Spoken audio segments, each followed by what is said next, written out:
Welcome candidates and thank you for being here.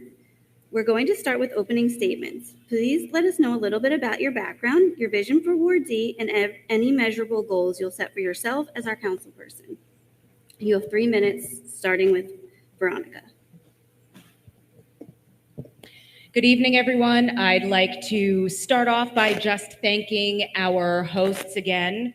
That's the Heights Community Coalition, Jersey City Heights Parents, RNA, PFNA, Jersey City Policy Circle, and the Nitty Gritty. And thank you to the Kristen McAuliffe School for letting us use this space. These debates are so important for our democracy, and I'm really happy to be here. I want to thank you all for coming in person or joining us virtually. And of course, I want to thank all the Ward D candidates up here that are running in this race. We may be political opponents, but we're stepping up to make Ward D a better place and doing that the best way we know how. And for that, I have a profound respect. Without further ado, my name is Veronica Akezwa, and I'm running for City Council to represent Ward D on the Team Solomon slate. I'm currently a policy and advocacy contractor with a public interest law firm. I am a community advocate, and I am the daughter of a Nigerian immigrant. I moved to the Heights over a decade ago with my now husband, Adrian, who is here. And we were drawn here for the same reasons that so many are: the diversity, the neighborhood feel, the small businesses, and the strong civic spirit that shows up in our civic, park, and community groups. We put roots here in Jersey City, and we're going to grow those roots. My husband and I are soon to be parents. I am 5 months pregnant, and this is another testament that women can do it all. So I'm running for city council because we need change. Too many of our neighbors are being priced out of their homes. People don't feel safe moving around the Heights, whether on foot, by bike, by bus, or by car. We are dealing with crumbling infrastructure and trash piling up in our streets. New buildings go up, so do our property taxes and rents, but we don't feel or see the benefits of any of these improved services. Enough is enough. Our city works when rules are enforced fairly, not when developers and slumlords get special treatment at the expense of residents. City leadership ignores violations and passes ordinances that are sometimes tilted towards developers, and enough of this pay-to-play politics and backroom dealing. My vision for the Heights is one where government works for everyone and development and growth works for everyone. It's a model of designing solutions for the people and with the people. What sets me apart in this race is I'm not just talking about reform and pragmatic leadership, I've already lived it. And something to note about Team Solomon is we are not taking campaign donations from major real estate developers. Thank you. I will pass this on to Patrick. Thank you. Good evening, everyone. My name is Patrick Ambrosi. I'm a lifelong Jersey resident, a first-generation Ecuadorian American, and I'm a proud graduate of public schools. I graduated from this very school here, PS 28. I went to County Prep High School, Montclair State University. I have a master's in public administration from St. Peter's University.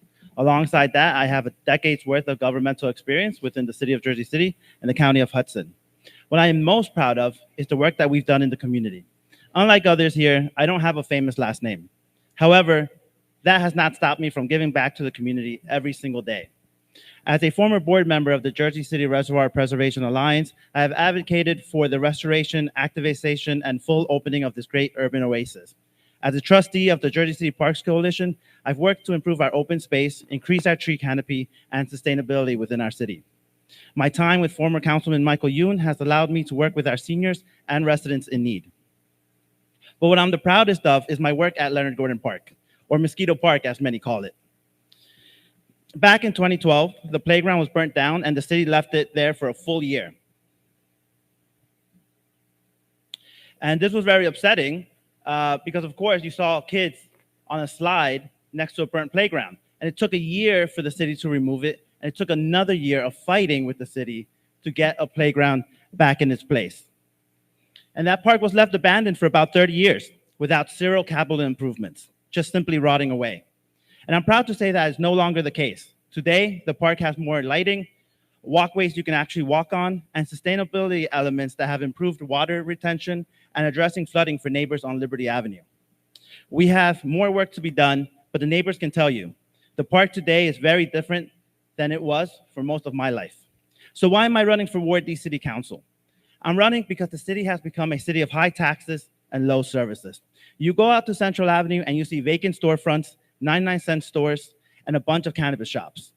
After trash day, we find trash all over our streets. Our public transportation options are subpar, with increased wait time and buses that never arrive. All this while taxes have increased 40% over the last 5 years and rents have skyrocketed. Throughout this forum, I look forward to showcasing that I am the only candidate with the knowledge, track record, and ideas to move Ward D forward. Thank you.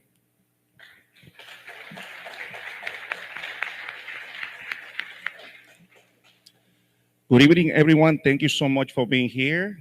I want to thank the RNA and the JC High parents and the other organizations that put together this great event. For those of you who do not know me, my name is Elvin Dominici Encarnacion. I'm a proud Latino from the Dominican Republic that came to this country 25 years ago with my family in order to pursue what we call the American dream. My first job in the country was at a car wash. I was making about $200 per week, and within a year, I became a father. So it was very hard for me to start, but I knew that I got to do better.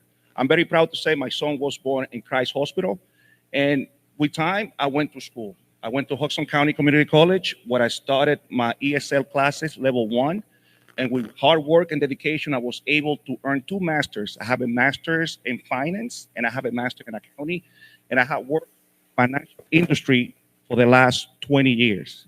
I stand before you here because I want to represent the diversity that represent Ward D. And my vision for Ward D is very simple. There are a platform that we want to talk about tonight. Number 1 is affordability. We want to make sure that rent controls are embraced and enforced so tenants have a right to stay in our city. We want to work with the city government in order to ensure that the inclusionary zoning ordinance that allow developers to come to our neighborhoods is increased for 10% affordable, which is not implemented right now, most cases, to 20% affordable housing. That's going to allow people that were in Jersey City before developers to stay here. Something that is very important to us is that when developers come to our neighborhoods to talk about these projects, we need to find ways to have this conversation about how the project is going to affect our community, which benefits are we going to get for these projects, and how much affordable housing we want to need. Also, I want to make sure that we get workforce housing, so teachers, firefighters, police officers get a chance to be here. The second part of the platform is public safety. When we talk about public safety, we want to make sure that police is patrolling throughout the world, not only in cars, but we want them to be in bikes, motorbikes, so they can get to the emergency a little faster. We want a full staff JCPD department, because right now they are not fully staffed, and that's part of the issue when enforcement is not being done. And lastly, we want to make sure that when somebody called the 911 department, the responses are actually done and on time. Now, when we talk about quality of life, one of the main things that we want to resolve is the problem with garbage. We got over 1,500 complaints within a year. We want to divide the city in 4 different zones so we can get 4 different vendors to pilot whether they deliver, clean the streets, and providing the service. I want to provide at least 180 garbage containers so people can provide services and clean the streets every day. Thank you for your time, and thank you for being here.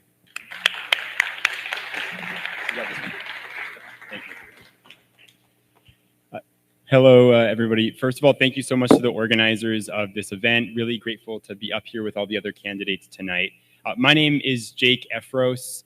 I am a teacher over at St. Peter's University, been teaching at Hudson County Community College as well. I'm a tenant over on Sherman Avenue. I am a union organizer, and I am the only independent candidate in the Ward D City Council race. I am running because Jersey City should be a city that works for working class people, and this campaign is all about tackling the incredible cost of living crisis while winning the quality of life that we deserve through a platform of universal rent control and housing as a human right, universal child care, and fully funding our public schools and winning safe, clean, green streets with great mass transit that works for working people. Now, I have been long politically active before I was a candidate. I mean, in high school, I was protesting then Governor Christie's attacks on public schools and public educators. I have stood with immigration justice activists to shut down the ICE jail that was here in Hudson County, and I led the campaign for a tenant's right to legal defense that we won here in Jersey City just a couple years ago. Wherever there is injustice, thank you. Wherever there is injustice, I'm going to be there, and I'm going to stand on the side of working class people fighting to win more of what we deserve, right? And when we fight, we can win. And for me, there's no more important place to make that fight happen than right here in our community. A little over a year ago, before this whole campaign started, I attended a meeting hosted by Jersey City Together, a faith-based organization fighting for housing justice, education justice, and so much more. We have some Jersey City Together activists here in the audience right now. Shout out to them. And I met one of our neighbors here in the Heights. She was talking about the incredible, egregious attacks on her rent-controlled building by a slumlord that bought it, was driving the residents away by doing things like putting rotten fish in the building just to clear out that rent-controlled building. That being said, the residents, the tenants stood up, they fought back. I was really grateful to be standing alongside them for some of those chapters in their fight.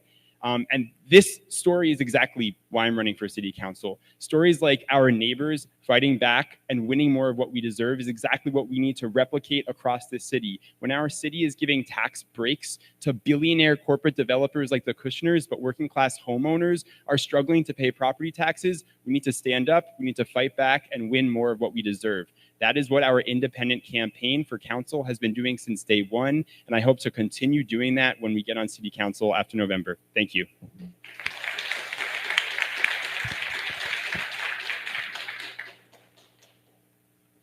Good evening, everybody. Shout out to my opponents here. We have become friends throughout this process. And it's so nice that we're all involved in this because we all do want the same thing for the Heights. Some of us just have a different way of getting there. So my name is Catherine Healy. I'm here in the Heights, 44 years. I'm an attorney. I went to Seton Hall Law School. I met my husband at the bar exam review course. We got married. I have 3 children, ages 13, 11, and 4. I coach at Washington Park Little League. I've been coaching up there for the last 10 years. I run a nonprofit to educate inner city girls, to give them private scholarships to St. Dominic's Academy. As you all know, the ratings just came out the other day for the Jersey City public schools. And luckily in the Heights, where we have phenomenal grammar schools. Unfortunately, Dickinson High School is the worst high school in Jersey City now. So that is where the Heights is zoned for. We are going to fix that. We're gonna revamp everything. We need better recreation for our children. We have no sports programs here in Jersey City. The only sports programs we have are private. The legendary Coach Hurley runs a private clinic downtown. Washington Park Little League here in the Heights does a phenomenal job. They are also private. You go to Union City and the city offers these tremendous programs for their youth. In fact, they even let our Jersey City Heights children participate in their programs. So we appreciate that generosity from Union City. Just yesterday, I was endorsed by Mayor Brian Stack. Our whole ticket was endorsed by Stack. And I am so honored to have this endorsement because he is such a hard worker. His streets are clean. His police respond. His schools are phenomenal. All of the children who graduate his Union City High School, they're all going to huge universities. And these are first-generation Americans. These are children whose parents never went to college. and he is affording the poorest of the poor population the best opportunities possible. We're going to do that right here in the Heights. We're going to do clean streets. We're going to stabilize taxes, stabilize rent. We're going to fix our parks. Our parks are not in the best shape. We need to restore the historic bathrooms of Leonard Gordon Park and install clean drinking water to get off plastic bottles. Thank you. Okay, question 1. In Ward D, especially, residents have complained for decades about the dirty streets. What do you think are the key bottlenecks that are keeping our possums fed? What's your plan for eliminating them, and when should we expect a material improvement? If your proposal is for more financial investment, please give a sense of how much. You have 90 seconds. Patrick starts. Yes. So look, I don't think I have to tell anyone that there is a garbage issue in Jersey City, but specifically on Central Avenue and in every single residential neighborhood that we have here in Ward D. After garbage night, it feels like they took the garbage, just threw it out on the streets for us to pick up. And again, our taxes have raised up 40% in the last 5 years. I have to say, what do we get for that? So one of the things we want to make sure that we're doing is that we're bringing in the municipal pickup to the city of Jersey City. So that way then we're able to create more jobs by hiring Jersey City locals, and also requiring that commercial districts change the way that they dispose of refuse. We want to have large bin containers, just like they do in New York City, to make sure that bins, that garbage are not blowing away in the wind, can't be tampered with. And then when it comes to garbage pickup, easy to pick up. On top of that, we want to make sure we have enforcement to make sure that people aren't illegally dumping and making sure that they're disposing of refuse properly. So I think that's time and that.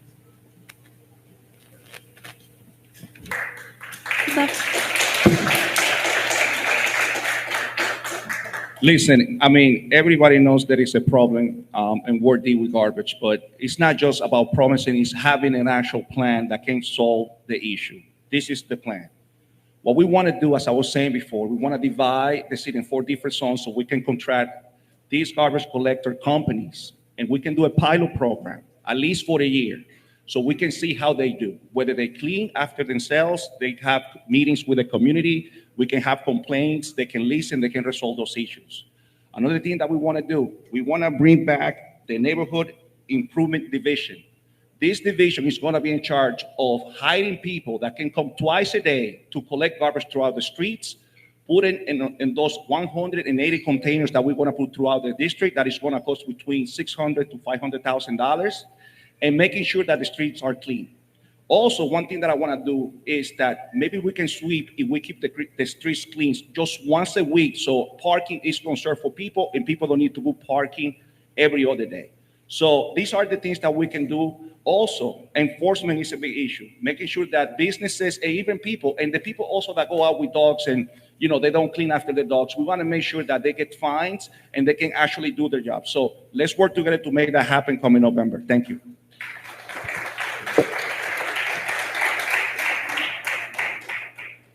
Our campaign has an office right on Central Ave and Sherman Place, just up from Pershing Field. So every day when we go to and from the office, we see how dirty Central Ave can get. I mean, the entire Heights slopes, everywhere is afflicted by this. Right now, we have a contract with Regional Industries. It is a private garbage company that we have paid $77.5 million over the last 5 years to do a bad job for us. This is unacceptable, especially when Regional Industries the president is giving donations to some major political figures in our city, right? So this is about accountability. We need to remunicipalize our trash service like we used to have before the Regional Industries contract. That means bringing our trash services back in-house, running them as a city so that we can have public oversight over them. This is a public service, and we deserve to have more control over it. Right? We also should have way more garbage cans throughout. Again, using the $77.5 million we've been spending on a private trash contract, have more garbage cans throughout the entire heights and slopes, more cans on the street corners, containerization of garbage cans as well, having the city provide better cans with lids to residents to make sure that there's not just these bags being split open on the sidewalks overnight, right? In addition, I completely agree, half the street sweepers invest in people doing spot cleaning up and down.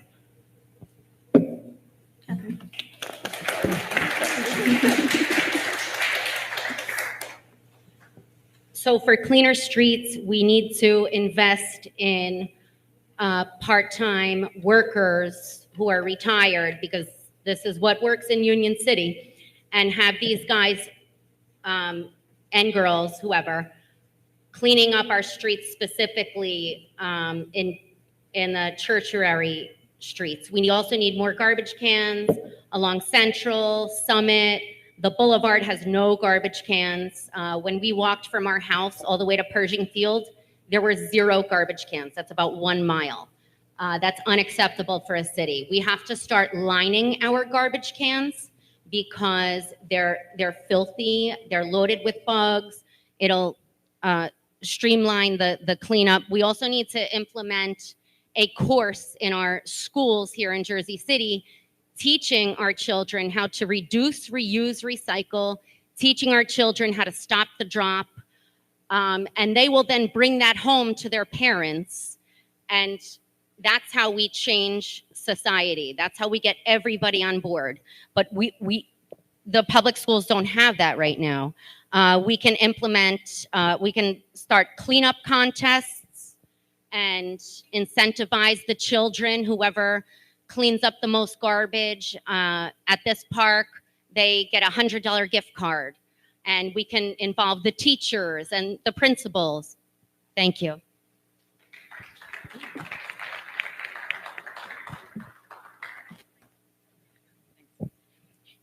So the joke is, if you want to know how your local government is performing, you want a quick look under the hood, take a look around at the streets. So we see that we have trash piling up everywhere. It means our city's not working for us on delivering basic services. And the reason why things aren't changing has a lot to do with corruption. It was mentioned before, Regional Industries is donating to some of the politicians here, and things don't change. So they stay contracted with the city, right? This is another reason why Team Solomon is not taking money from major developers and major contractors, okay? We have to break this cycle. We do need to consider bringing garbage collection in-house. It would be a high upfront cost, but down the line, it would save us millions in dollars. We do need more trash cans on the street with fixed lids. We need to prioritize high traffic areas, so Central Avenue, the major corridors. And if people need trash cans, the city should be able to provide them with the tools that they need to keep their neighborhoods clean. We also do need more garbage collectors. Time. Thank you. Okay, thank you. You're actually going to answer the next question Okay. first, so keep it. Okay, our second question is about housing. It's 2 parts, and part 1 is multiple choice, so you'll have time to expand on the second part. Jersey City should be growing much slower, about the same as now, faster, as fast as people want to move here. Veronica, you start. Okay, so our major issue we need to tackle. It's multiple choice because we'll be expanding on the next follow-up question. Okay, so do I keep this after the multiple choice question? Is it? No, it will go to Patrick. Got it. Okay, so Jersey City should be Much slower, about the So same as now, we faster. need to slow growth down. It depends. We can't just generalize all across the city, but we need to slow growth down can in pass Ward it. D. You can pass it. So just a question. Just that Jersey, question. you need to repeat the question? No, yeah. Okay. I can't see the screen. Jersey City should be open to growing much slower, slower, about the same as now, faster, as fast as people want to move here. It's just multiple choice. Just answer, and then the next question will be expanding on that answer. Sure, I'm going to go about the same as now. Pass, yeah. Agree. About the same as now. Okay. As fast as people want to move here. Much slower. Okay. Part 2, housing. This is a lengthy question, so. High-demand cities with minimal zoning have realized low rents but have a lot of development. Example, Austin. High-demand cities with strict zoning have seen rents skyrocket but have minimized development. San Francisco, New York City. Way more people want to live here than we have homes for. Which city or cities are best at managing housing demand?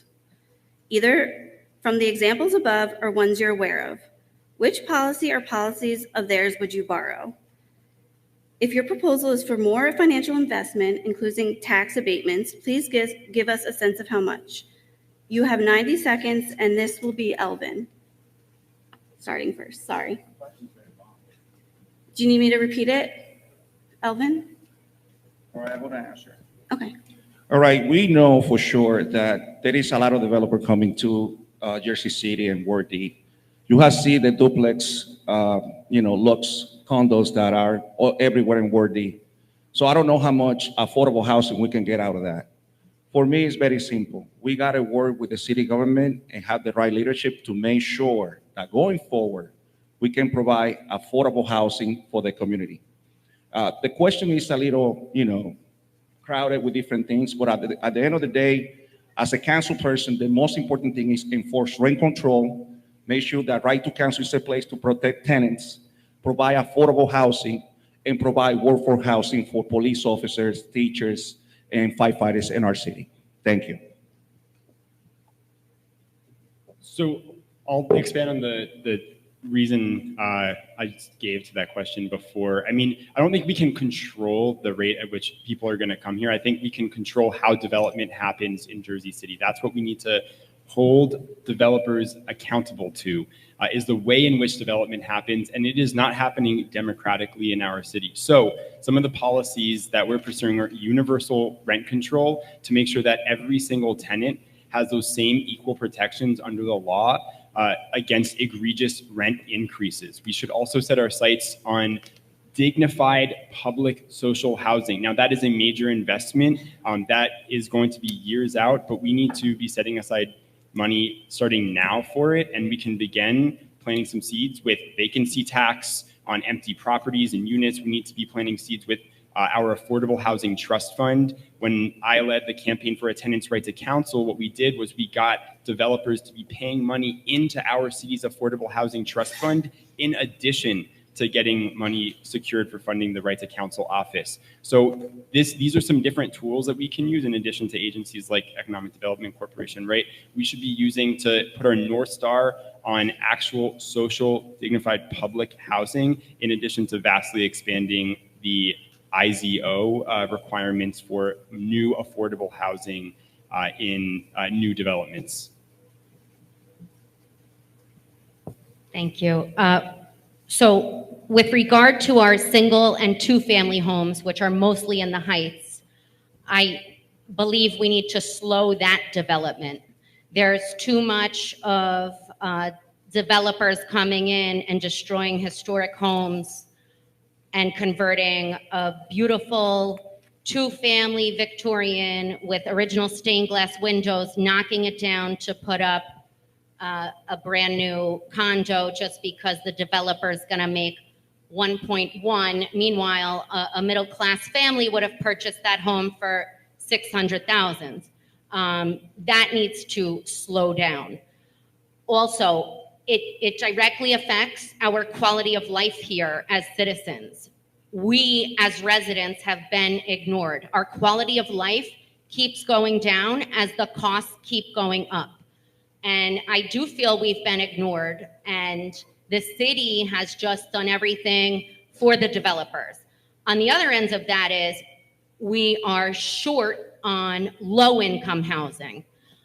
We recall that we did eliminate all of those high-rise projects, Duncan projects.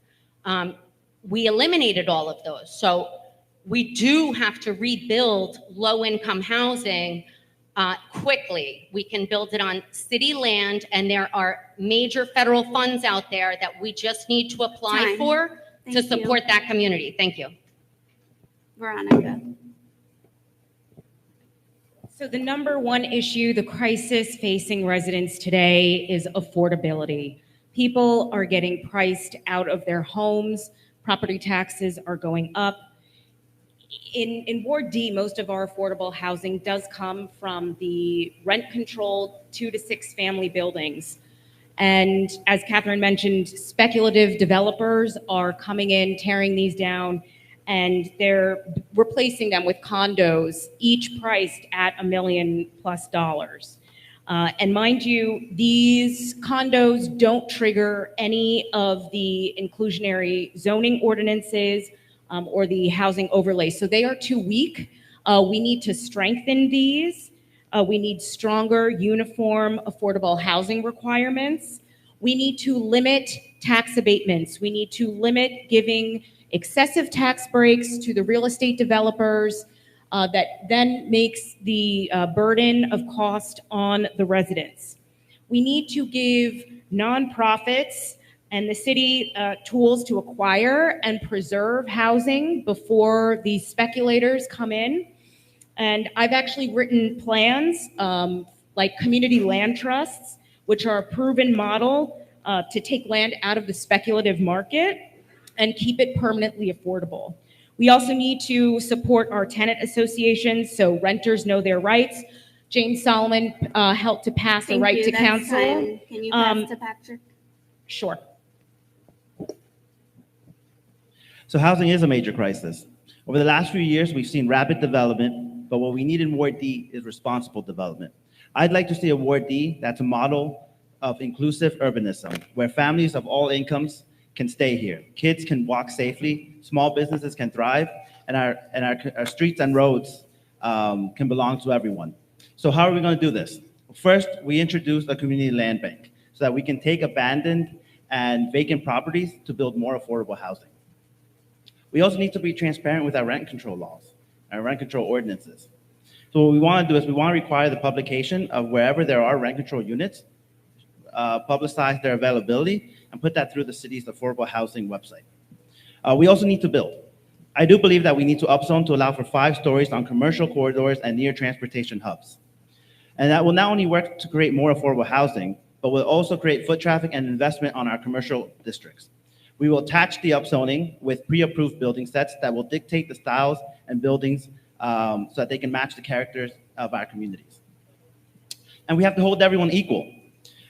Residents of Sherman Place recently noticed that a developer was able to get various permits in under 3 weeks. However, if you were going to renovate your kitchen, it'd take you about 6 months to get the permits. And so what I want to do is I want to make sure we hold everyone to equal footing. And I want to tell the residents of Sherman Place that when I am Ward D City Council President, that is we time. will Thank you. make it a historic Thank you. district. Thank you. Okay, question 3 is about parking.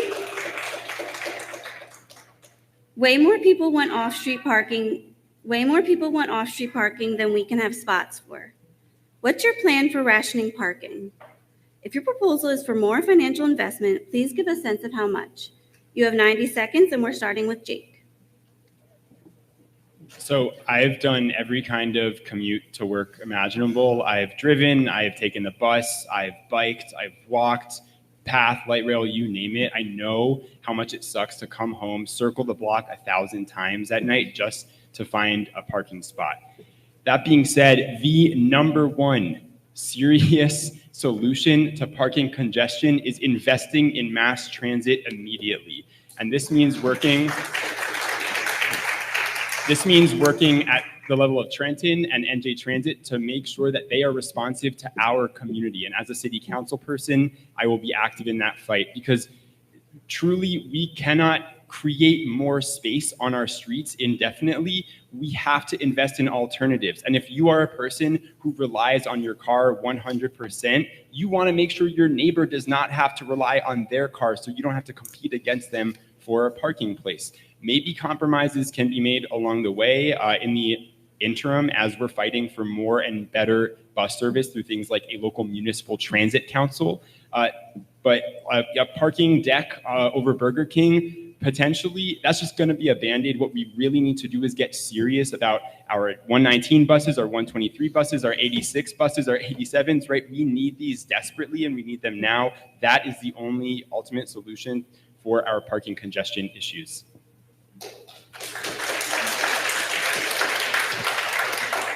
I agree with Jake on that. Our public trans, we need major improvements with New Jersey Transit. They are unreliable.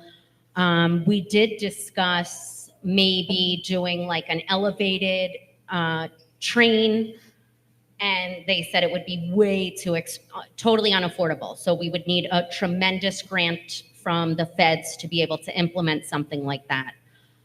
So in the meantime, we're stuck with the buses. We could do a fast lane, which is already being explored, and I think the county is implementing that, a fast lane on Kennedy Boulevard for buses, an express lane.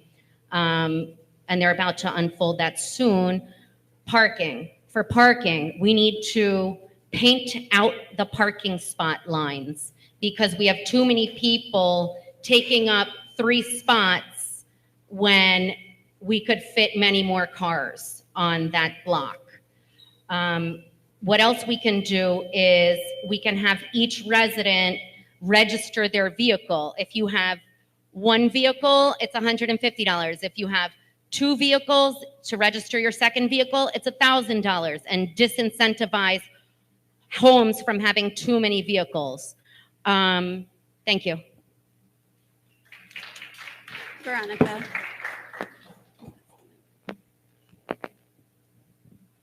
Parking is a top concern for Jersey City Heights residents, especially those living on the western slope.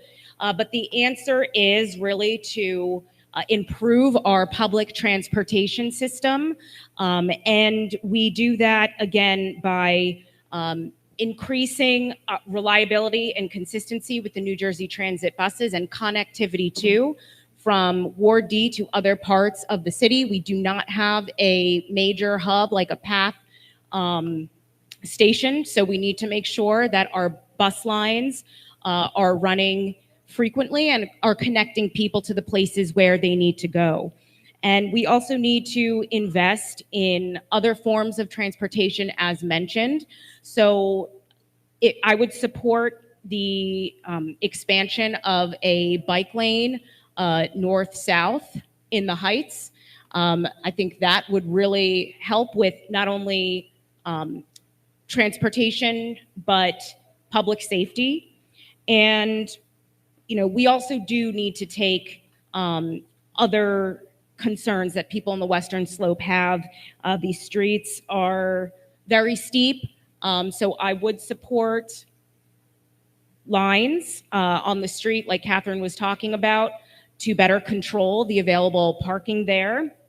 I would support bus rapid transit as well to help increase our alternative safety transportation methods.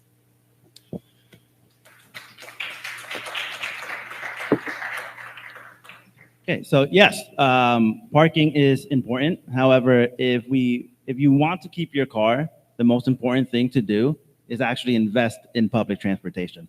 And so, look, yes, we can continue to advocate for NJ Transit to improve their services. And yes, we should. Yes, we can continue to ask PATH to improve wait times. And yes, we should.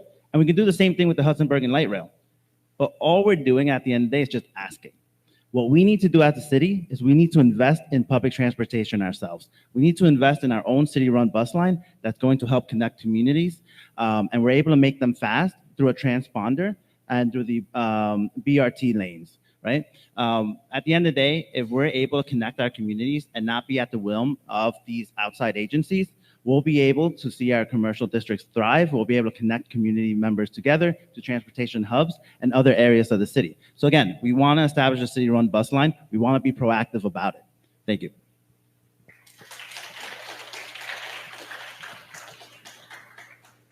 Everybody knows that we have a parking problem, and there is a lot of promises that are being tried here so people can like what they're saying, but the reality is how we're going to do this. I actually participated in a meeting with the RNA and the director of the DOT where conversations were talked about having rapid lanes for buses and ghosting buses that come 3 and 4 at the same time. Unfortunately, some of the infrastructure that we have in the city do not allow to have those rapid lanes. Yes, we want to invest in more public transportation. Yes, we want to invest in bike lanes. Yes, we want to make sure that people in the district and the city have the capability to transport themselves throughout the world without any issue. But we have only in Ward D 44,000 residents that also have cars. So we got to make sure that we build a multi-level public parking either across for the JCPD department or behind Burger King. Either we can do an initial investment, because I have numbers. I'm just not going to throw you promises here just empty. We need to invest at least $9 million to make that happen. Part of that can be collected when we apply for funding to the state, to the federal government, and part of it, because I don't want to put taxes and more strain on worthy families, we can issue maybe munis, bonds within the city government, so funds can be allocated to do this project. We need to do both. Work with public transportation, also make sure that the residents of Ward D can get access to parking. Thank you.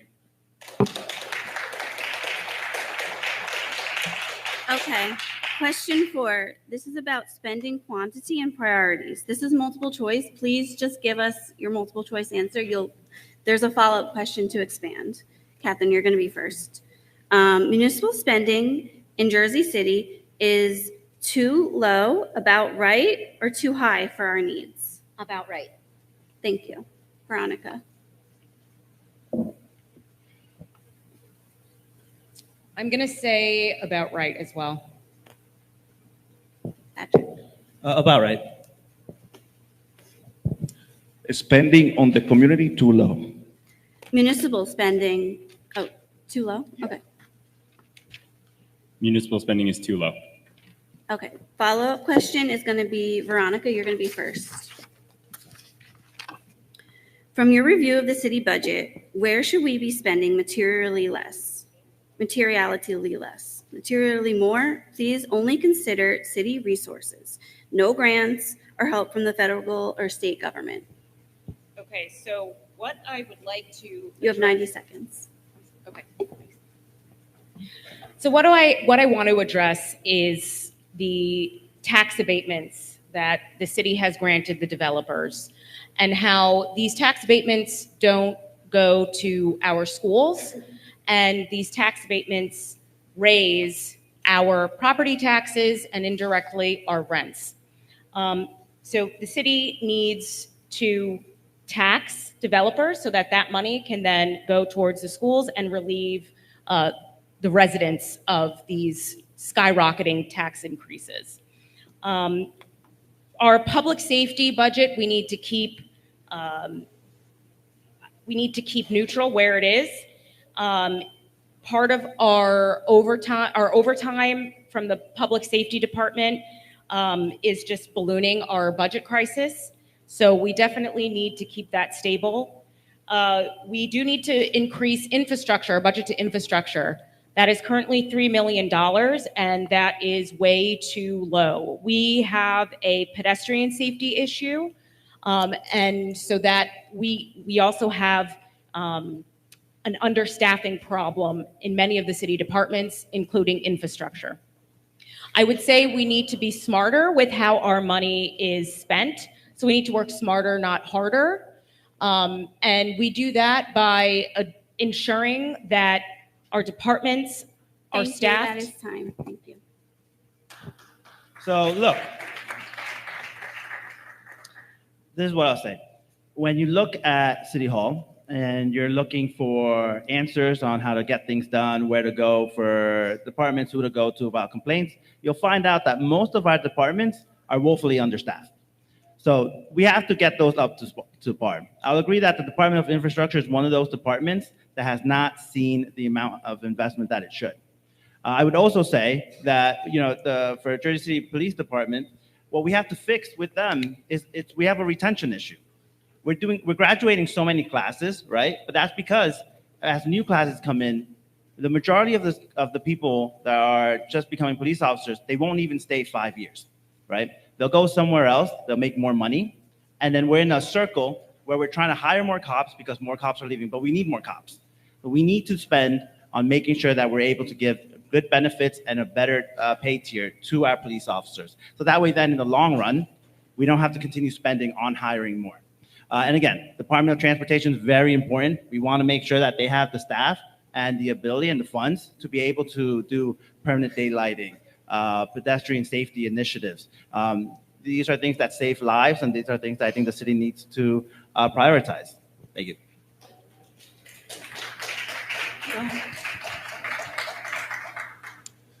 So many different things that we can take this point, but the main thing that I believe that the city should be doing is provide more affordable housing for the residents, making sure that developers pay their part in taxes, make sure that the infrastructure of the streets are done. We have a problem with, enforcement throughout the city, whether it's the police, with public or pedestrian safety, whether it's calling the department just to get a service done. But we also have to save money finding who are those people that are in our payroll that we are paying taxes to and getting paid without working.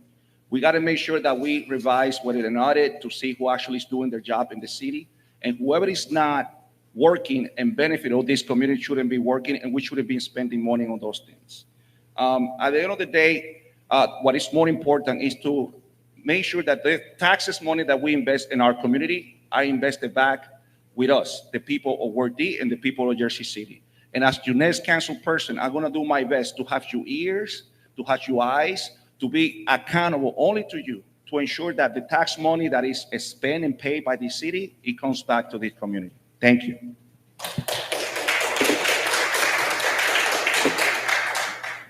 So to start to make a fully informed decision to this question or response to this question, we need to start with a full audit of our city budget. And that needs to be not just done for council people and the mayor to look at, but that needs to be transparent. It needs to be participatory with you all, the community involved in that process, so we can really look under the hood and see what's going on in every single department in our city, right? And to take an example, in the meantime, while we don't have that audit done, right, the police department, we don't see public safety on the ground. People aren't feeling public safety on the ground in the way that our community says it deserves, right? That we say we deserve and that we should deserve. And yet we're seeing a kind of top-heavy police budget where we have, 18 deputy captains. And meanwhile, we are woefully understaffed in terms of crossing guards to make sure that our kids can get to and from school safely. They're being paid pittance for their work. We need to make sure we stand up and fight for their union contract, right? The infrastructure department, I agree, woefully underfunded. We should have millions more coming into the infrastructure department. And again, this does go back to the abatements, as has been mentioned. Our city budget is being constrained by the fact that into the 2050s, we are still going to be paying for tax breaks for corporate developers. This is atrocious. We need to renegotiate as many of those abatement contracts as possible.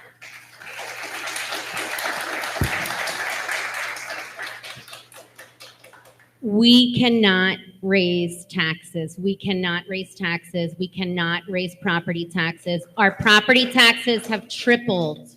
We're at, I want to say, $13,000 for a small single family on Charles Street. That is outrageous. Our property taxes tripled on Charles Street. That in turn affects the rent. The rent then goes up. People don't realize that, but your rent increases. The landlord puts that tax increase onto their tenants. So we cannot raise taxes, and we will not raise taxes. We did do an audit actually of the city's spending, and discovered that every contract we had entered into, we were charged 20% more than what we had contracted for. So we really need to enforce our contracts with our developers and with whatever the project is. Infrastructure-wise, we are in trouble, ladies and gentlemen. I don't know what we're gonna do. Our sewer pipes are overloaded and they're exploding. I do know that McGreevy has some system of a camera that goes into the sewer lines to test its durability and whether or Okay, not it needs thank to you. be That is replaced. time. But That it's is time. going to Thank cost you. billions. Thank you. Okay, our next question is again multiple choice. Patrick will be starting. You'll be starting, but I didn't ask it yet. In exchange for their taxes, the services residents receive are a bargain, fair, or poor. Poor. Can you repeat the question, please? In exchange for their taxes, the services residents receive are a bargain, fair, or poor. Poor. Poor. Poor. Resoundingly poor. Okay. Said resoundingly poor. Okay. This is the second part of that. If you think residents get poor service quality for their money, what tangible steps will you take to improve service quality, and when should we expect material improvement? You have 90 seconds. We're going to start with Elvin.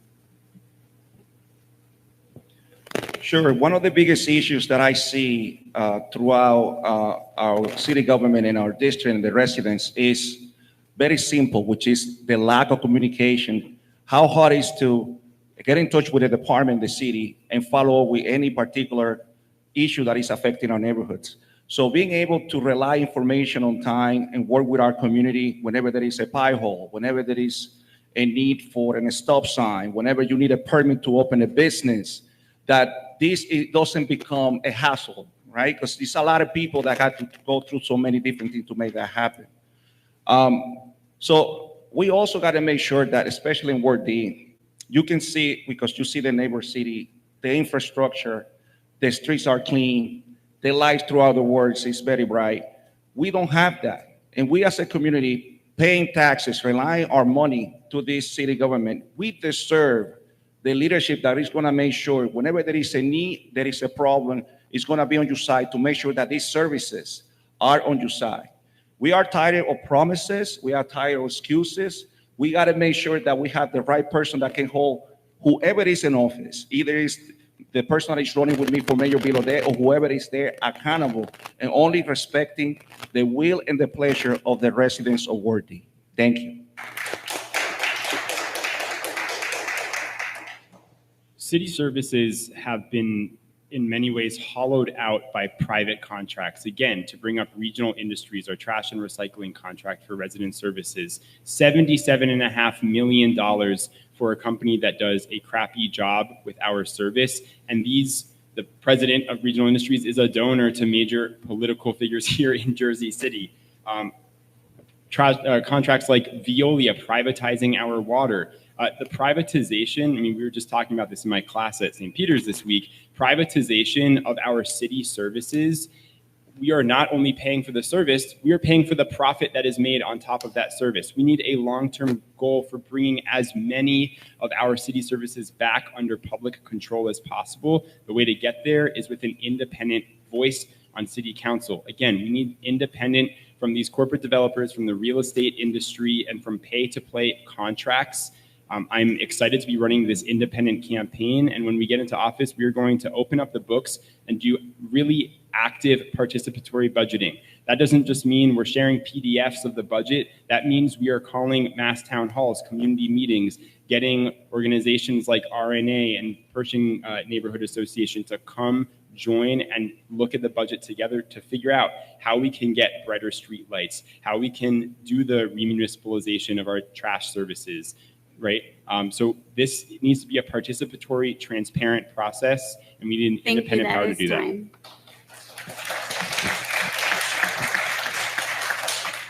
You will see tangible improvement in city services on day one. Anyone who's ever dealt with the city's permits department knows how challenging it is and how elongated it is. If you recall, when Governor McGreevey was governor, he was only there 2 years, and in his first year, he fixed our mess of DMV. If you recall, you would go to the DMV to get your driver's license, and it would take you 3 days to get your driver's license. McGreevey fixed that, and you get your driver's license in an hour. So yes, we're going to revamp the permits department. We are going to. It would be great to switch to waste management. Waste management was phenomenal. They were very professional in their garbage pickup before we switched to regional industries. However, what Jake is saying, that would be ideal to bring those services back to the city. The problem is that's going to be really difficult to do. So, I mean, great idea. How do we get back to that? Thanks. Veronica. Okay, so to address our spending efficiency, we need to look at what the root causes of our problems are. Again, I'm going to talk about the corruption that we see at play, the nepotism that we see at play in City Hall.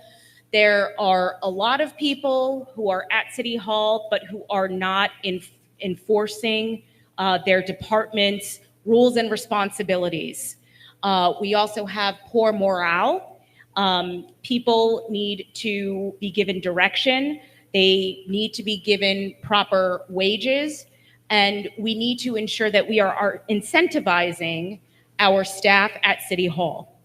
That's for one thing.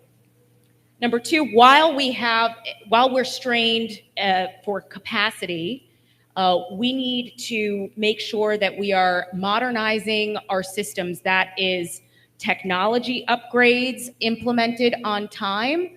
That includes 311C, fix, click, and our 911 response emergency systems. So we need to make sure that we are leveraging technology and modernizing where we can, because that also lifts the burden from those workers, and especially when we are so resource strapped for capacity. We also need to stop plugging the budget with these MUA franchise fees. Patrick. Thank you. Okay, so first thing we're going to do, I want to meet with the SID. I want to see where their needs are and how we can get them as fast as possible trash cans throughout our districts, right? Whether that's Central Avenue or Palisade Avenue. I want to see how we can quickly move to the large bin containers for garbage day disposal. We want to talk about creating a SID on Palisade Avenue so we can continue to encourage the success of small businesses throughout Palisade Avenue, which is predominantly women-owned. So I think what we need to do is we need to support those two corridors. From there, we want to increase staffing into the Department of Public Works with our Parks Department. Currently, right now, we have about 15 full-time employees. Everything else is contracted out. We have 60-plus parks throughout our city, and the Heights has some of the most beautiful parks, but they are not well-maintained. And so, those are the tangible things in the first year that we want to make sure that we tackle. Right. I also want to say, I go to the DMV and it hasn't taken me an hour or two. It's taken me a day and sometimes even two. I'll sleep over the place. So I don't know what's going on with DMV, but in the city of Jersey City, we have to make sure that we're staffing our agencies appropriately, and we're going to make sure we do that on day one. And in the first year, you'll see city staff. You'll see city staff in our Parks Department. You'll see city staff in our SID. You'll see an investment in our Central Avenue commercial district. Thank you. Thank you. Okay. Our next question is about independence from the mayor. The campaign materials we mainly see show the mayor's name more prominently than yours. Given how reliant council people generally are on their slate to get elected, how can we be confident our council person will be independent from the mayor? For our one independent candidate, why is running as an independent important to you? You have 90 seconds, Jake. Start. Yeah, I am the only independent city council candidate on the stage, of course. And, you know, I've sat down with some of the other mayoral candidates. I've actually been offered a spot on a slate, but I've chosen to be independent in this city council race because I only want to be beholden to working class families and our Ward D community, not the agenda of just any mayor who gets into office. And certainly not the agenda of any big donors that mayor team is getting. I mean, I am proud that my independence also means independence from any corporate developer money, any real estate industry money from anywhere, and any pay-to-play contract money.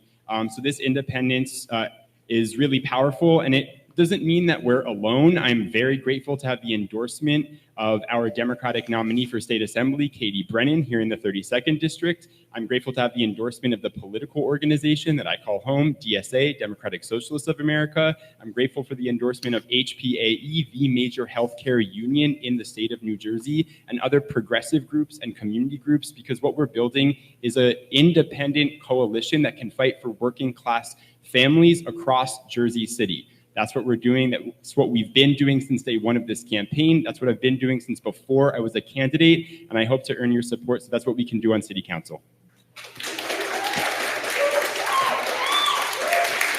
Thank you, Catherine.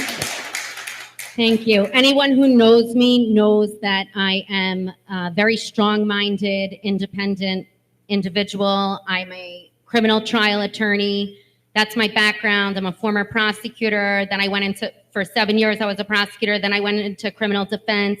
Now I do labor law and family law. So every day is a battle. And I'm in this race because I want to make the Heights the best it can be. And I'm going to do that. We're going to clean the streets. We're going to fix our parks. We're going to install water refill stations, clean water refill stations in every city department and every city park. We're going to restore those gorgeous historic bathrooms in Mosquito Park. We're going to put a splash pad in Mosquito Park. Ideally, we could rebuild the trees that were ripped out in the reservoir. So now when you walk around the reservoir, all you see is a streetscape, which defeats the whole purpose of the reservoir. By the way, developers tried to destroy the reservoir. My father, when he was the mayor, said, no, we're going to preserve the reservoir. So no one's getting in my way. Nobody's telling me what to do. It just so happens that the governor and I agree on pretty much every issue thus far. Thank you. So Veronica. So to me, this question needs to address leadership. And what I will say is, when considering throwing my hat in the ring, I looked at who could be our future mayor, right? Because our mayor is the executive and they set the agenda. And James Solomon has a strong record of leadership, a strong record of independence from the party machine. He has led several initiatives that are aimed at improving life for working families here, right? So that's one thing I just want to highlight, that leadership is very important, especially executive leadership. And when you do have a council that shares a similar vision, I'm not saying is a rubber stamp, that is something very different, because each neighborhood has unique challenges and unique needs. And when I worked for Michael Youn, the late Councilman Michael Youn, I learned that. So you can be rest assured that if elected as your council person, I'm going to be very vocal about the needs of the people here in the Heights, in City Hall. And that is something that I am committed to doing. I also want to say that there's also independence from political parties too that we need to consider here. I have led— That is time. Thank you. Patrick. So look, I think out of the majority of the candidates up here, I'm the only one that has been involved in the community for the last 15 years in actual tangible benefits to the community, right? Whether it be with the Jersey City Parks Coalition or improving our open space. And those are, I'll be honest with you, they're battles with the administration. You know, when we wanted to fix up Mosquito Park, one of the big reasons it wasn't is because they said, no one uses this park, right? I didn't just sit there and take it and say, okay, yeah, good, okay, no one uses the park. No, we fought. We fought every single day to make sure that the services are there for you. We made sure every single day that your voice is heard on the renovations of that park and on the renovations of the reservoir as well. I mean, there has been so many projects that we've been a part of that have benefited from your input. Now, if I'm your Ward D City Council candidate, I'll be honest, I don't care who's the mayor. What I want is I want to make sure that residents in Ward D are being taken care of. We've already done the work. We're going to continue doing the work in City Hall. Thank you.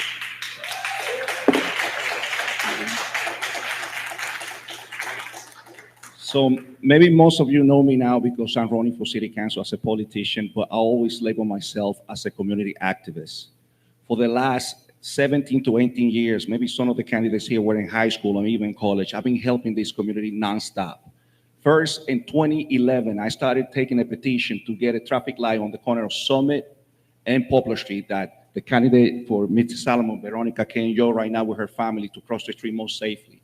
I helped to organize the largest small business association on the county, the Hispanic American Commerce Association, HACA.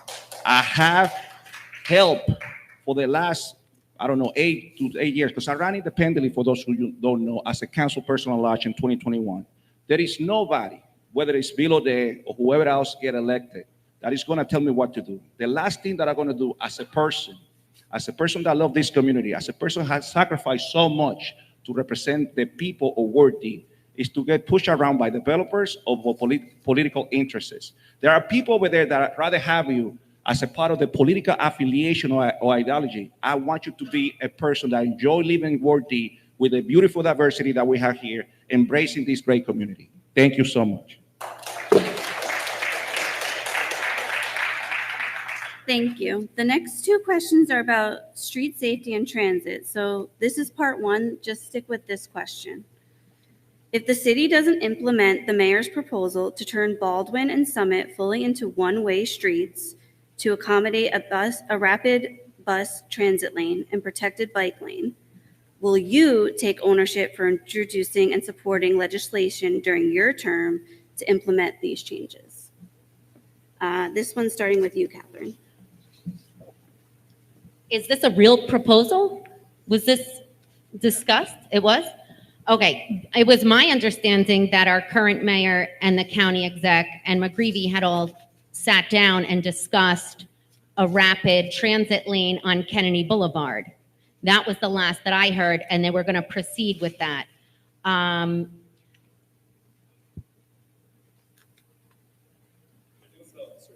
Excuse me, Jules? Oh, yeah, no, Kennedy Boulevard is going to proceed because everyone agreed on it. You're saying if Summit Ave does not...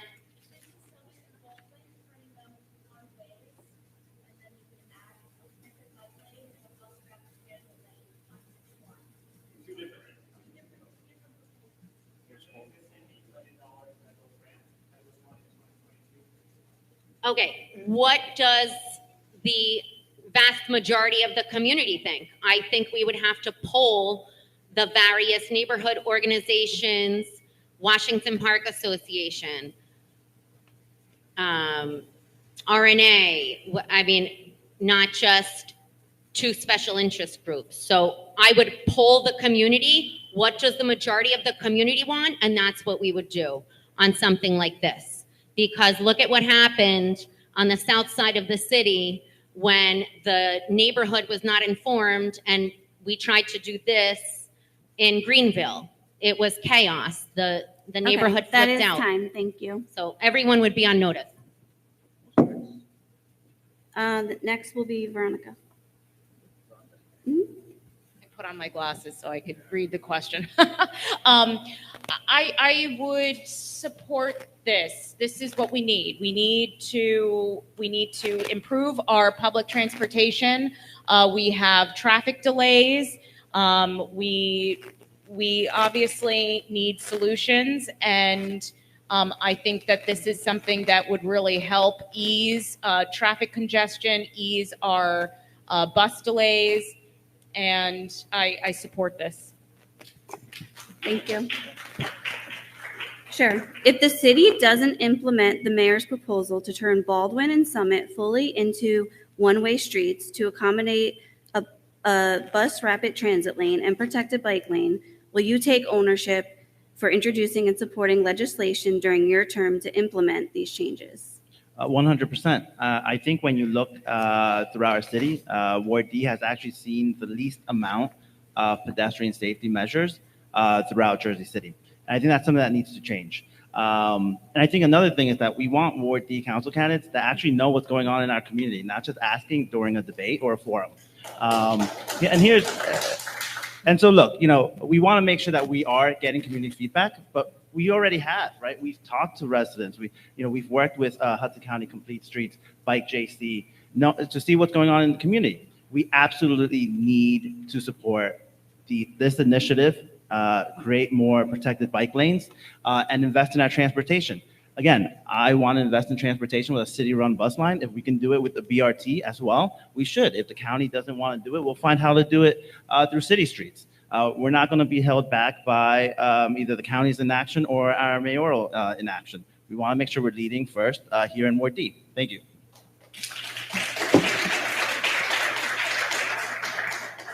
Go ahead.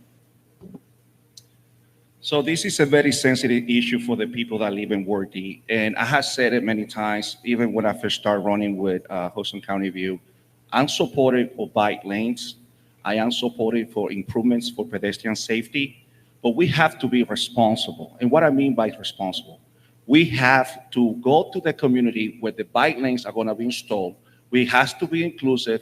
I want to have notices in different languages so people that don't speak English, speak different languages can be inclusive of what's going on. I want to sit down on the table with the different business owners that are going to be affected because the trucks cannot come in to deliver, drop, or pick up, the suppliers.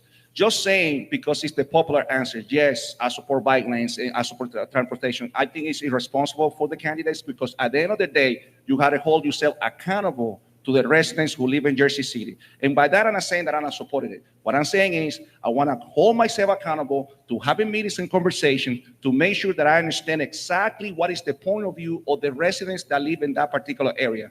If you don't remember, not long ago, the current council person here was able to get the bike lanes on Franklin Avenue. There was a lot of people that were very upset because the process did not include the residents and the people that live in the area. And as a council person, sometimes people lean to one side of the table. You got to make sure that you're inclusive and support projects that the community support. Thank you so much.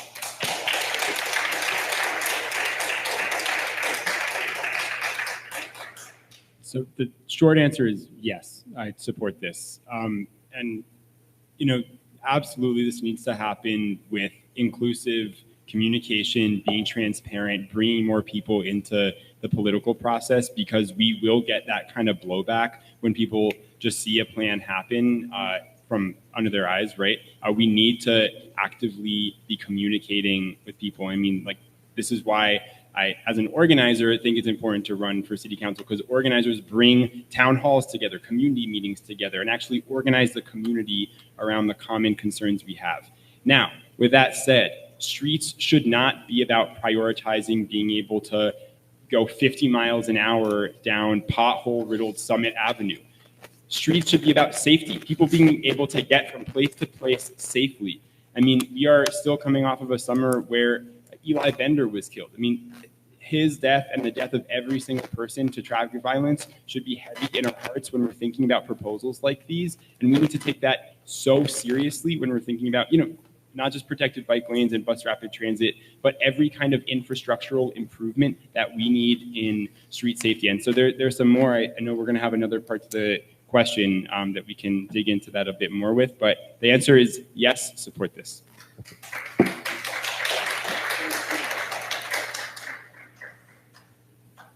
Okay, relationship with, we're gonna skip the second part of that just because of time. Sorry. Relationship with schools and the Board of Ed. Do you think residents are better off in the city if the city appoints members to the Board of Ed? If so, what tangible benefits for the students would the city appointment bring? If not, what, if any, do you think the municipal government's relationship with the schools should be? You have 90 seconds, and this is going to be Veronica first.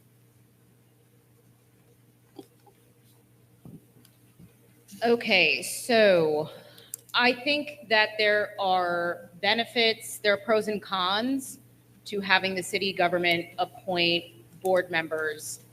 I would say that in general, we need the city council, the mayor, and the Board of Ed need to strengthen their relationship and strengthen accountability and transparency. That is something that absolutely needs to happen. When I worked for the city in the Office of Innovation, one way that we tried to strengthen ties with the Board of Education was by joint initiatives. We looked at transforming blacktops in schools into green spaces. And this is something that we had to work very closely with the Board of Education on. And it was a relationship building exercise that also provided community benefits. So I am not gonna say, I don't think that right now we're at a point where the city needs to appoint members to the Board of Education. If we look over time, things I think are improving to some degree in terms of the relationship, and people can refute me on that. But I do think endorsing board of members is a very good way to signal to that constituents. Is time. Thank you. So I think that appointing board members should be kind of the last option that we have. I think one of the things that we should try to protect is the democratic process. You guys have kids. You have kids in public schools. You guys know what's going on. You guys should have a voice in who's going to represent the schools at the Board of Education. The other thing is I do think that we should be more hands-on in endorsing candidates who, again, have a stake in the community. When you look past, the Board of Education is seen as like a stepping stone. We have former elected officials on it. We have people looking to run for higher office. What we need is parents. We need professionals to be able to run for office, and we should be able to endorse them and support them and make sure that you guys know who they are. The other thing we want to do is we want to make sure that we're helping our school board in any way that we can by creating green space in what is asphalt playgrounds. I mean, look at PS28 over here. I grew up playing on just what seems like a parking lot, right? So if there's any way that we can do that, we absolutely will. Again, last choice is an appointed board. We want to make sure we keep democracy alive and that democracy is playing a role in our school board. Thank you.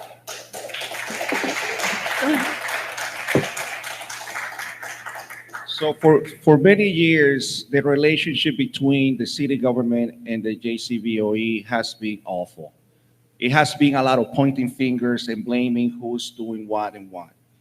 What we believe is, number one, we got to make sure that we work together to ensure that the state completely funded our schools so our kids get a better education, better infrastructure, better curriculum, and work together with the VOE, having meetings and talking about issues that we can help our kids in their future. Now, I do not believe that appointing VOE members is going to help us at all.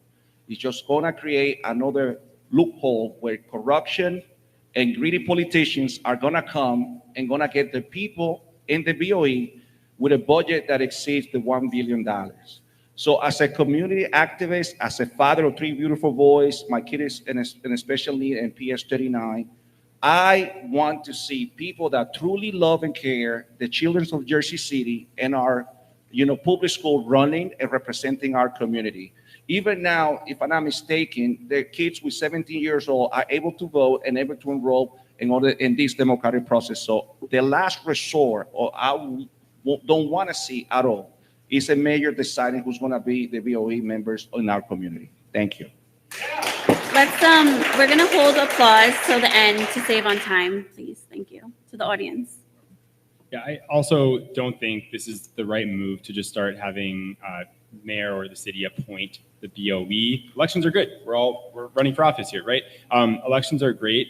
And obviously we need to improve the relationship between the BOE, not only in the BOE and the city, but the BOE and community and parents, right? This has been a strained relationship. I think at the city council level, there's some to be done. And as city council people, we should not be afraid to go to Trenton and fight for more of the money that the state of New Jersey has been clawing away from Jersey City public schools. If we fixed the school funding formula to not be so heavily weighted toward the high incomes that some people have in Jersey City and actually attend more heavily to the fact that 50% of kids in Jersey City public schools qualify for free and reduced lunch, we would be owed so much more money from Trenton to go into our public school budget. I mean, 50% of students qualifying for free and reduced lunch, enormous English language learner population. We have a large disability student population here in the Heights in Ward D. I mean, these are the things that are not getting attention, and we need to go fight with our partners in Trenton to make sure that we get more of what we deserve. In addition, I think we should be, as a city, directing a freeze of the expansion of charter schools, because that is seeing public school money flowing out from our public schools. Thank you. Catherine, no applause, please. For Thank anyone you. anymore. So initially, I had supported the mayoral appointed board, and then I sat down with the Board of Ed, and they educated me on the issue. What happens if you get a tyrant as a mayor or someone very corrupt? Then things go haywire. I said, great point. And they also said that, look, we have nothing to do with spending. The Board of Ed has nothing to do with spending. They're under an obligation to, their fiduciary duty is to pass that budget. So it's not the board that's coming up with this budget. It's the system. It's Communipaw Ave. And so relationship with the board is everything. Our team has already started that. We've already started our meetings with the Board of Ed to roll out new programs in our schools. We're bringing phonics back into our schools. We're bringing books back into our schools to limit children's screen time. Also, the school funding formula, the only person who's going to be able to change that with his friends in Trenton is Governor McGreevey. He's the only one who's going to change that funding formula and do it the right way that Jake had recommended, where we go based on Okay, that the is income. time. Thank you. To Veronica.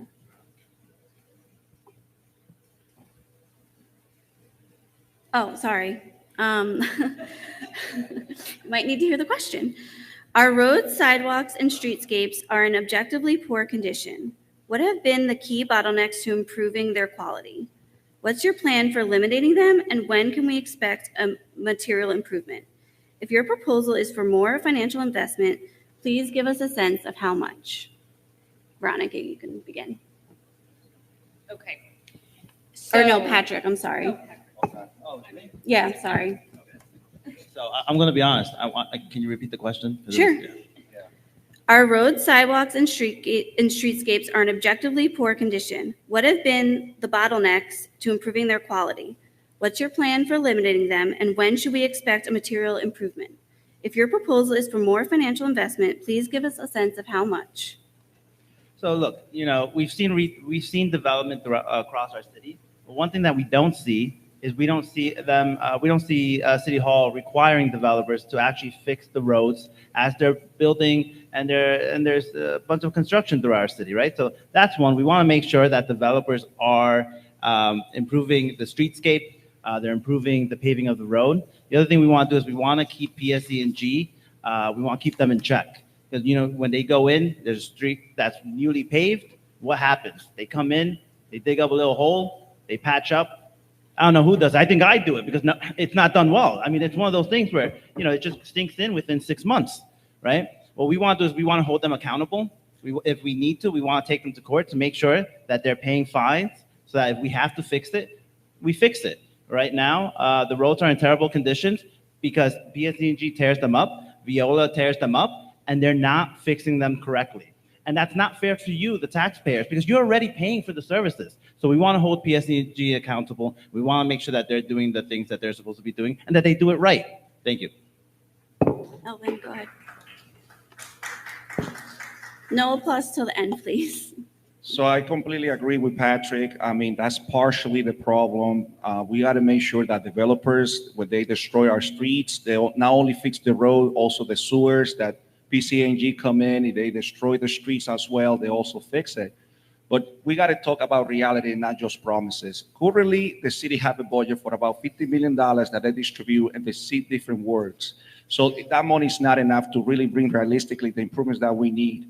We have to find ways to raise more money, whether it's going outside of the city government, finding resources with grants or different state supporting agencies. Something that, we have to look is also hold accountable the multinationals that we have in downtown Jersey City. We got a payroll tax that also help the BOE and the public system, so we can collect more money instead of putting it on the backs, on the expenses of the residents of Ward D. We want to make sure that everybody pay their share. So let's work together to find ways, whether it's overspending of the budget, right? Because I cannot tell you how much it's going to be. I need to see the numbers. I haven't mastered in accounting, and I haven't mastered in finance. And then we can allocate the resources to make sure that Ward D can look even better than the neighborhood city. With lights everywhere, with pedestrian safety throughout the streets, with bike lanes, and public transportation for all. Thank you.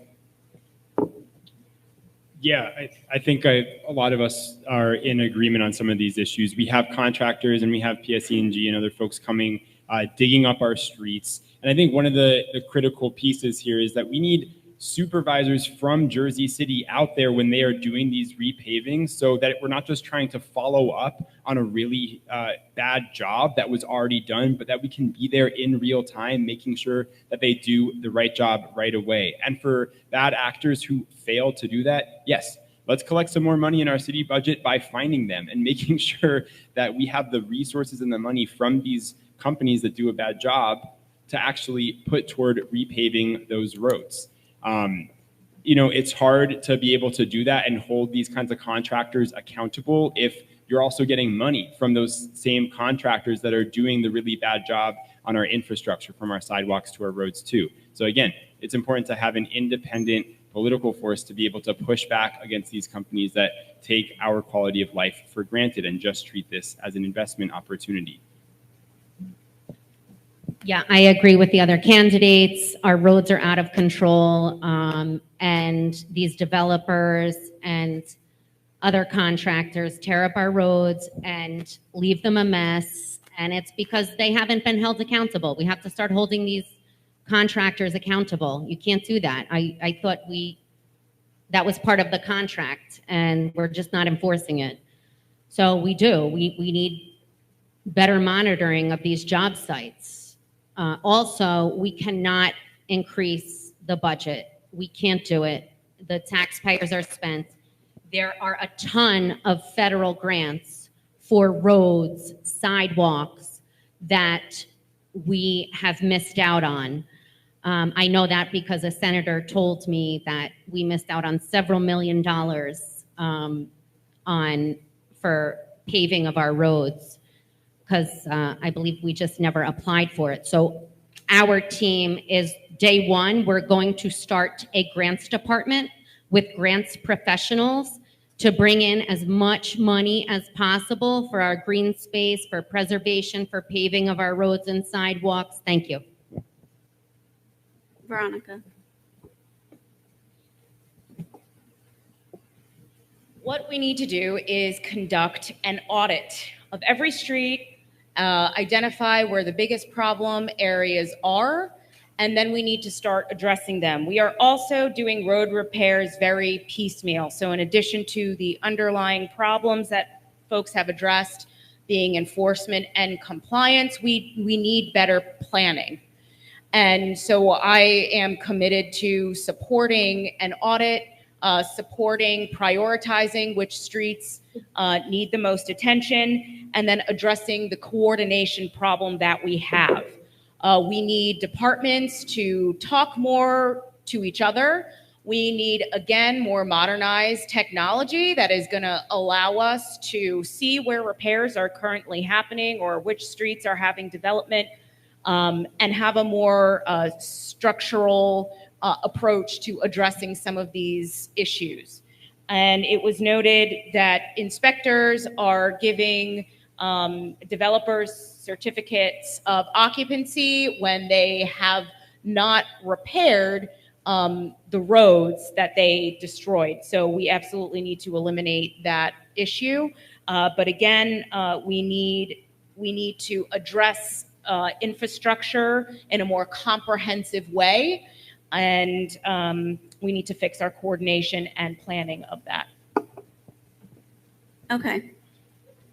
This next question, you're only going to have 60 seconds. Okay, I'm going to ask the question now. Non-criminal enforcement. Jersey City's current enforcement regime is for non-criminal infractions. Things like speeding, biking, and on the sidewalk, short-term rentals, and noise is much too aggressive, about right, not aggressive enough. What enforcement? In 1 minute, feel free to add color. This is 1 minute, not 90 seconds. Starting with Elvin. What enforcement, for sure. Yeah, I would say it's not aggressive enough. Yeah, there's no enforcement. What enforcement? Thank you. Yeah, what enforcement? Okay. Oh, we had 60 seconds. Okay, yeah, okay. Now you can add 60 seconds. So I'll start since I have the mic already. No, Okay. it's Elvin.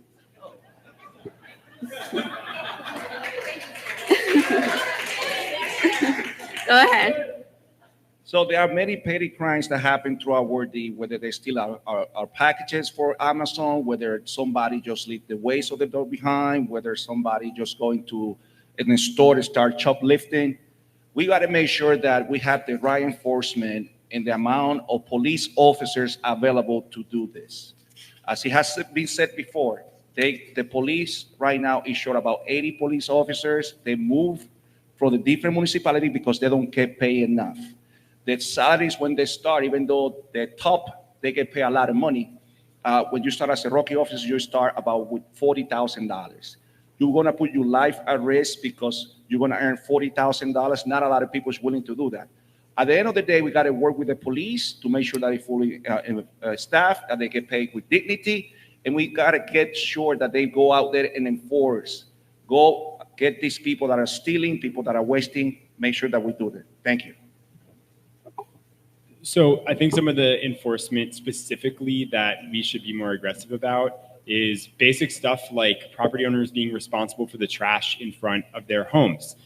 This is, one end of the enormous trash problem that we have, but we need inspectors going out there making sure that people actually are taking care of the property that they are responsible for. Obviously, this needs to be done in tandem with changing our trash contract, bring that back in-house, so on and so forth. But people need to actually be taking responsibility. Landlords, absentee landlords, notoriously are going to be leaving their apartments or their vacant lots that they own with trash all around them. We need to be really aggressive about that kind of enforcement specifically.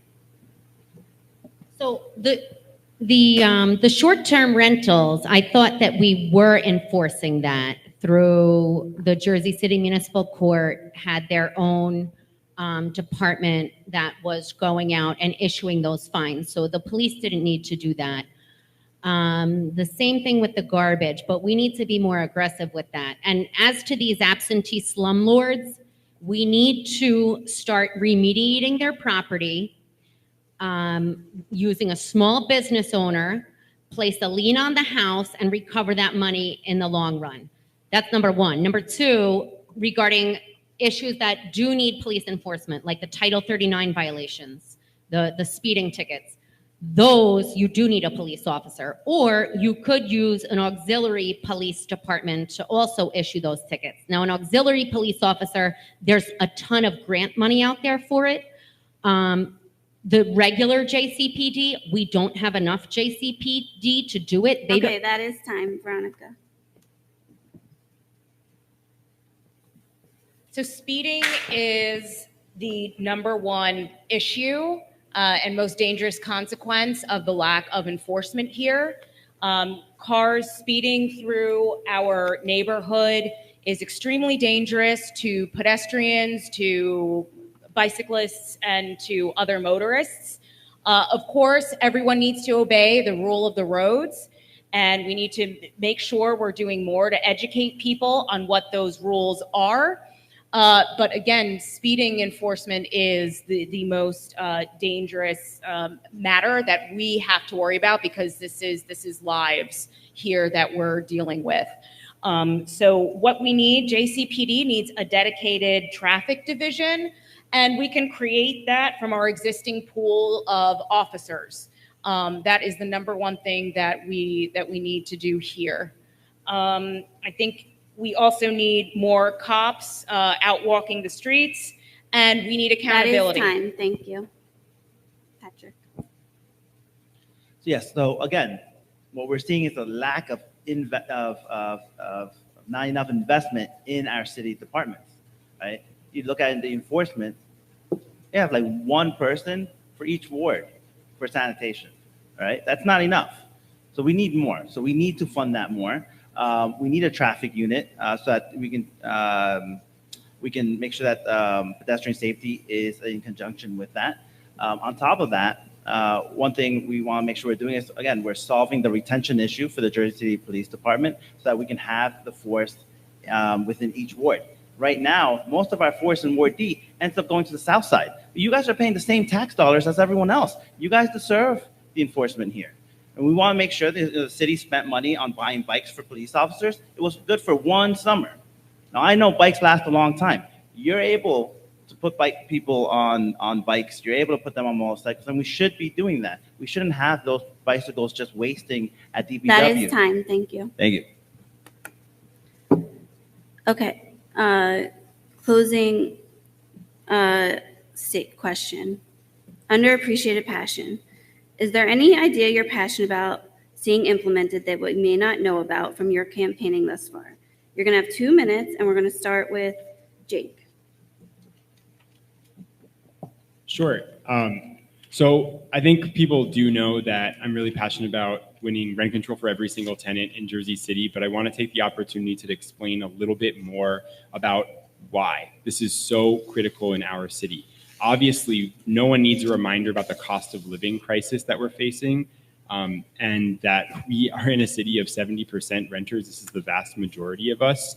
But having this critical expansion of our Municipal Code 260 to cover every single tenant equally under the law from egregious rent hikes will be an incredible boon for the Heights, the Slopes, all of Ward D, all of Jersey City. One problem that we're facing right now is that we have historically rent-controlled buildings that have been chopped up into individual condos owned by LLCs, and that has decimated rent control and shot up the cost of living and the price of housing in our city. If we can expand rent control to make sure that these LLCs, which get converted out of being apartments that are part of historically rent-controlled buildings, and make sure that they're back under the jurisdiction of Code 260, we will bring so many more people in our city, so many more of the tenants in our city under the same protections that all of us deserve. So these condo conversions and being able to attack these head on and address the cost of living concerns for 70% of our city, this is one of the biggest, most important attacks against the cost of living crisis that we can attend to right now. And so this is why it's one of the signature parts of the platform that we've been running on to make sure that, yes, renters are able to stay in their homes, but also, of course, attending to housing as a human right for everyone and addressing the cost of living crisis for everyone, including working family homeowners. So over the years, Jersey City has become more hostile towards families. And we have all seen more and more families get pushed out to the suburbs. Just 10 families last month picked up and moved out because the quality of life here is very difficult. Our parks are not in the best shape. Our streets are dangerous. We have zero enforcement. So when you're out on the streets as a pedestrian, you need to be extra cautious out there, because if you get into an incident, the police are not going to come when you call. And it's not because they don't want to come, it's because they're totally short-staffed and they're dealing with a shooting or a stabbing or a domestic violence incident. So your street safety is not their priority, unfortunately. So street safety, making Jersey City friendly again for families, improving our schools, improving our parks, clean streets, more recreation for our children. We have zero recreation right now. Better lighting on our streets, like just the very basic things that municipal government does. We need to do it and do it well. The traffic issue, traffic has been snarled. We no longer use a civil engineer to assist with these developments. Instead, we shut down 3 consecutive roads and then traffic is snarled. We stopped using civil engineers. We have to bring our civil engineers back. Just quality of life in general. We have to stop cutting down our trees. We need to preserve our trees. Cleaner air. Our air is terrible. We got to get off the plastics. Clean drinking water. And we need to teach our students this in our schools. We need to teach them pedestrian safety. Sorry. Reduce, reuse, recycle. Time. Thank you. Veronica. So in addition to prioritizing working families in the Heights, in addition to addressing affordability, safety, and accountability, one thing I'm very passionate about is community engagement. And one of the first things that I will do, if elected, is to make sure that Ward D has an on-site office to deal with constituent matters on the ground. I think that is extremely important.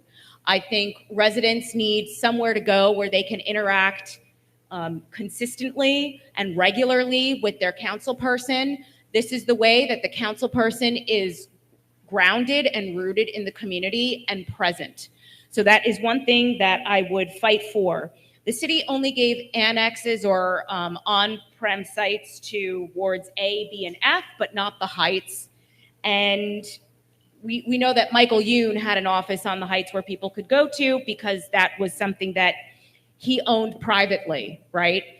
We need to make sure that we are connecting people on the ground to government. So while there are so many important policies that we need to fight for, affordability being number one and keeping people here, we also need to really focus on democracy and community engagement. And so that is what I would prioritize, is getting space here in the Heights. So one thing I'm very passionate about is revitalizing Central Avenue. I think one way that we're able to do that is by looking at the Burger King parking lot redevelopment zone. What I'd like to do there is establish within that parking lot space a pedestrian plaza with a 4-story parking garage and focus development on entertainment, restaurants, bars, outdoor dining options. Because when you go and you knock on people's doors and you ask them, what do you like about Central Avenue? And they say, there's not much on Central Avenue. I can't really buy my clothes there.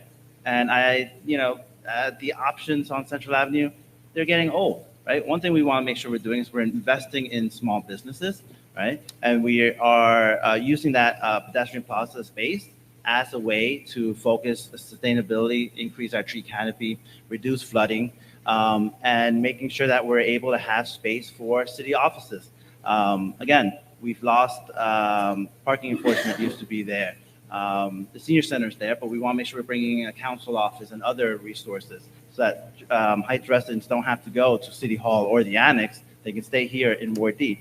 And again, by improving small businesses, we want to make sure we're working with the Jersey City EDC, which has new leadership, and I hope that that really brings in new blood and new life so that we can start offering grant facade grants and other grants to, again, continue the need to improve Central Avenue and small businesses in Ward D. Thank you.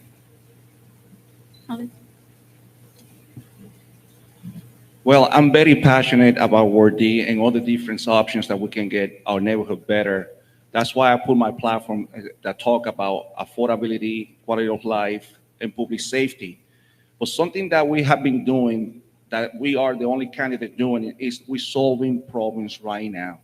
We helping people right now. So for instance, the Pershing Field Park was needing 2 public bulletin boards. We were able to lobby with the city and they have it right there. Another example, the Western Slope Garden, they needed to remove a guardrail, was there for the last, 10 years. We were able to lobby that and make it happen. Riverview Park for the 4th of July was needing the assistance of the police in order to protect exotic plants around the gazebo. We were able to do that. There was a neighbor on Ogden Street that have somebody parked in front of the house 4 months, saying bad words, causing the children and family. We were able to work with the police to make that happen. So for me, as a leader and a community activist, what is more important is to have a good relationship with the community. And that's why I want to create what I call the Neighborhood Commission Board. This board is going to be composed of leaders, community activists, and people that work in nonprofits that can come to the office, rely on the services of the council office of Ward D, work directly with the city government, and make sure that everything that is needed for this community is done. Something that we want to do is that we want to have quarterly meetings with the representatives of all the different departments to make sure that they are whole accountable.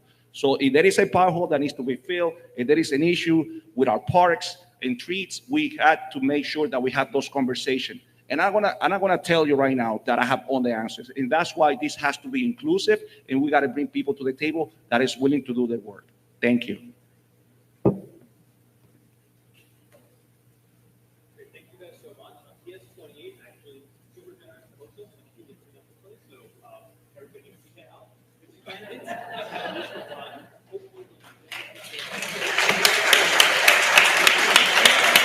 The candidates will be outside on the sidewalk if they have the time for it, and you can ask questions there.